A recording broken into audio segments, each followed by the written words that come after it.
নলবাৰী জিলাৰ উদ্যোগত আজি বৰক্ষেত্ৰীত বৰতলাতে পঞ্চায়ত সভাগৃহত এখন সাংগঠনিক সভা অনুষ্ঠিত হয়।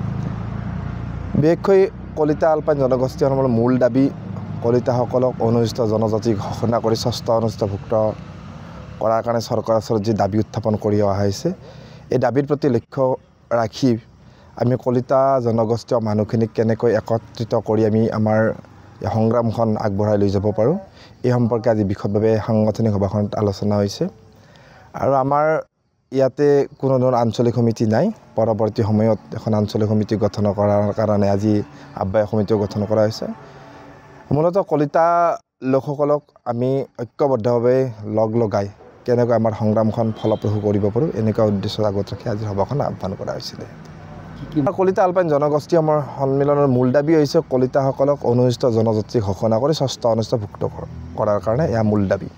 কিন্তু মূল দাবীলৈকে যোৱাৰ আগতে আমি কিছু সৰু সুৰা দাবী অসম চৰকাৰে যি কৰি দিব পাৰে তাৰ কাৰণে আমাৰ দাবী আছে। এয়া অনুসূচিত জনজাতি ঘোষণা কৰা দাবীটো হৈছে কেন্দ্ৰ চৰকাৰৰ ওচৰত আমাৰ উত্থাপন হৈছে। এয়া অসম চৰকাৰৰ পৰা কেন্দ্ৰীয় চৰকাৰলৈ যাওঁতে কিছু সময় লাগিব। তাৰ আগতেই আমাক জনজাতি ঘোষণা নকৰালৈকে আমাৰ কলিতা জনগোষ্ঠীয় লোকসকলক বিশেষকৈ শিক্ষা আৰু নিয়োগৰ ক্ষেত্ৰত 18% সংৰক্ষণৰ ব্যৱস্থা কৰাৰ কাৰণে আমি অসম চৰকাৰৰ দাবী ৰাখিছোঁ।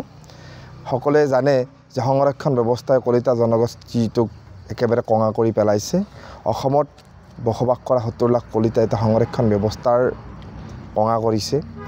আৰু সকলোৱে জানে যে অসমৰ আদি ভূমিপুত্ৰ হৈছে কলিতাসকল, যাৰ ইতিহাস প্ৰায় 5000 বছৰ পুৰণি।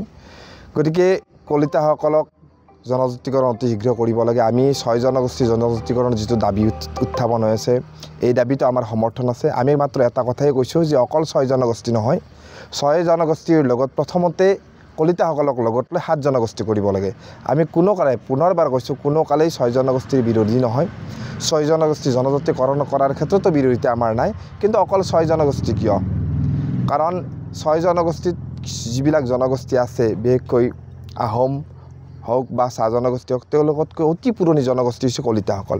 গতিকে কলিতাসকলক লগতে 7 জনগোষ্ঠী জনজাতিকৰণ কৰাৰ কাৰণে আমি চৰকাৰৰ ওচৰত দাবী উত্থাপন। এই সভাখন অনুষ্ঠিত হৈছে আমাৰ বৰক্ষেত্ৰীৰ বৰতলা পঞ্চায়ত সভাগৃহত। ইতিমধ্যে কৈছোঁ মই যে আমাৰ মূল উদ্দেশ্য হৈছে কলিতাসকলক ঐক্যবদ্ধভাৱে লগাই আমাৰ যি কলিতা আলপাইন জনগোষ্ঠী সন্মিলনৰ মূল দাবী কলিতাসকলক অনুসূচিত জনজাতি ঘোষণা কৰি ষষ্ঠ অনুসূচিত কৰিব লাগে। এই দাবীৰ প্ৰতি সকলোকে আমি জনাই আমি সকলোৱে যাতে সংগ্ৰামখনত ঐক্যবদ্ধভাৱে চামিল হ'ব পাৰোঁ, যাতে আমাৰ এই অসমত থকা 70 লাখ কলিতা যাতে ৰৈ নাযায়, সকলোৱে ঐক্যবদ্ধ সংগ্ৰাম কৰিব পাৰোঁ। আমি বৌদ্ধিকভাৱেও আমাৰ যাতে সংগ্ৰামখন আগবঢ়াব পাৰোঁ, গণতান্ত্ৰিকভাৱেও আমাৰ সংগ্ৰামখন আগবঢ়াব পাৰোঁ। আৰু এই সম্পৰ্কে বৌদ্ধিকভাৱে আৰু গণতান্ত্ৰিকভাৱে আমি কি ধৰণে আমাৰ সংগ্ৰামখন আগবঢ়াম, এই সম্পৰ্কে আজিৰ সভাত বিশদভাৱে আলোচনা কৰা হৈছে। যিকোনো খবৰৰ বাবে যোগাযোগ কৰক 7099017330 লগতে 7099017110 নম্বৰত।